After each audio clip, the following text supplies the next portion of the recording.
Now, I don't know if you're watching the stream here, but are you seeing what this guy is doing? I am indeed. He is, he's inverted. He can't keep that up for very long. He's going to starve his fuel tanks. Oh, he knows that. He doesn't need me to tell him. Tommy, welcome to the show. Thanks for having me. So fantastic flying, by the way. Oh, thank you. You're too kind. This has not been my finest hour as far as flying goes. I hear you sank an unsinkable carrier. Congratulations. Thank you very much. As I like to say, it was a team effort. Awesome. Well, let's get going talking about the races. I'm pretty excited about them. So am I. I want to hear all about it. You know, if you could just tell us what the Reno Air Races are for anyone who doesn't know. There might be 2 or 3 of us. There are the most incredible experience you can have in any given year if you're an aviation fan. They are always the second week of September in Reno, Nevada at Stead Field, which in itself is a historic field. Bill and Moya Lear did quite a bit of historic aviation activities on that particular field. And so most people are familiar with the the Red Bull Air Races, which is where the planes go up in a time trial, but they go up one at a time. At the Reno Air Races, all the planes go up at the same time, so they're segregated by class. You have a biplane class, you have a jet class, a Formula One class, a sport class, and my favorite, which is the Unlimiteds, which are the vintage warbirds that have been modified to race. And when you say they go all up at the same time, I mean, we tend to think about like altitude separation or other safeties, you know, to keep planes in the air from colliding. I mean, is it the same thing, or are they just up there trying to run the same course and you know, with all the safeties off? This is NASCAR for airplanes. There is an 8-mile oval pylon course for the larger aircraft and a smaller course for the smaller aircraft. And they push their speeds at max. I think some of the slower planes are maybe 150 to 250 miles an hour, and the faster planes can get upwards of 500 miles an hour. They are wingtip to wingtip, and they're 50 to 250 feet off the ground at any given time. And so at the air races, I'm a newbie pylon judge. I only started last year. And so there's a couple different positions. You can stand under the pylon and make sure that they don't cut the pylon, so you're directly under the race path of the planes, which is nailed 10 o'clock. Explain that to anyone, how incredible that feeling is. And then there's what we call speed bumps, so people who close down race areas that are over public land or government property. Some of the race friendlies, F-18, 2 o'clock high, 2 miles. Personnel going in or coming out during the race or during maydays or emergencies, which happen, you know, with some regularity at the races. That's amazing.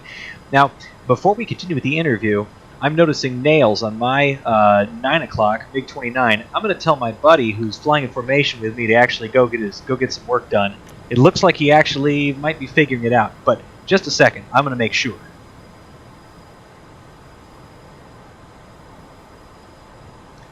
Hey, formation flyer with me. We've got nails 29. Any way you can clean them off our windshield? Yeah, that's what I'm doing. Copy and thanks. Back to the interview. Thanks, Tommy. Not often that I have to interrupt an interview for a bandit fight, but we've got good help, so we're going to be okay. That's awesome. Keep it going. All right. So you were talking about pylon judging. Now that's got to be the best view like ever. What's that like? It's indescribable. So last year they let me climb to the top of the home pylon during the T6 race, which is about a 70-foot vertical rebar ladder, and you're at cockpit level with the aircraft. You can see what they're doing. They're maybe 50 feet from your base going around the pylons. Every year for the last couple of years, they've been, I think NBC has been airing specials on the air races. Last year around, I want to say Pylon 4, 2 jets clipped wings. Everybody landed okay, but you have those Bandit, really incredible 025, 43 miles. And you have a lot of personnel on the ground in the area. So it's about as close to danger as you can get. It's really exciting, and it's a good time. There's nothing like having a Sea Fury go over your head at 486 miles an hour, 50 feet up. The other cool thing is during the performances, we're relatively close. So F-16s, jet-powered Wacos going through, all kinds of different aerobatic things that are happening in between the races. There are demonstrations. We've had the F-35 demo team there. We do a lot of heritage flights. We've had Tora has done a full pyrotechnics simulated battle. It's just the best time you can have. Plus there's hundreds of vendors, and you can buy pit passes. So you can go into the pits, you can look at the aircraft up close and personal, you can talk to the pilots, the maintenance crew, you can even volunteer to work on the aircraft. That's got to be a dream come true. And this all happens in, what, a single weekend? It happens over the course of a week. Well, they just finished Pylon Racing School down in Reno. They do that for all of the competitors. Right, They 2 have o'clock. a racing school, and then in Reno, the air races themselves happen from a Monday through a Sunday, with the first couple of days being set up and qualifiers. The true racing really starts to begin on Thursday, and then they basically race their way up. They start with they have a bronze class, a silver class, and a gold class, and of course each race Friendly, you can have Tomcat, the potential 1 to o'clock, win the class. 7 miles. I even got married there in 2012 under an F7F Tiger Cat, so it was a really cool experience for me personally. That's absolutely amazing. I have to sort of stretch my brain to imagine what it must be to be sort of that surrounded by high performance aircraft, and just like the feeling of it. There must be just electricity in the air that whole time. Absolutely. Here we It go. never gets old, and every time a craft goes over your head, last year they had an A-10 demonstration where the A-10 went right over my head, and I just let out a giddy little schoolgirl, kind of squeal, because it's so. Plus I have, over time you develop sort of of different people that you see at the races year in and year out. I even have a friend who comes away from far away as Australia every year to go to the races, and now he's just part of our family. 6, Spy Cutter 6. You must have made some great friendships during this as well. These relationships you make during the race, these are folks, relationships that stick with you. Yeah, they almost go beyond just being friendships and go into a familial type environment. There's one particular section there that I belong to called Section 3. Everyone wears orange shirts, and all the pilots come up after they race and they sign everyone's shirt, and we're kind of the rowdy crowd. We're kind of the miscreants of the races, if you will, and they're all like family. That's a special distinction. I mean, sort of the badassest of the badasses. Oh, you bet. This sounds super exciting. I'm really interested to know, how did becoming a pylon judge come about? It's got to be a rarefied position, and it's just so amazing. What's the story there? Well, actually, a little background on me. I wasn't always in aerospace. My dream was to work in aerospace. After the first year I started going to races, I started going in, I think, 2008 or 2009. And I literally went home and quit my job. And if you don't have aerospace experience, it's really hard to get into the industry. So I started volunteering at the museum to sort of supplement that. And All right, nailed, 5 o'clock. Our local unnamed aviation powerhouse here in the area. And, and so, going to the museum was part of what made my dream come true to work in an area that I love, but it's also how I ended up being a pylon judge. I had a visitor come into the museum, and she had on a hat that was... Uh-oh. Did we lose you, Tommy? Oh, I cut out. How's that? So, that's better. So where you left off, she had a hat. Showing nailed, she had 4 a hat, o'clock. and the logo on the hat pace plane for the air races, and so I complimented her hat, and we got to talking, and she was a pylon judge, and she loved my passion and said, hey, we need a couple of judges. Are you in? And I was like, can I start right now? We need a couple of judges. Are you in? Wow, talk about a phrase that changes your life.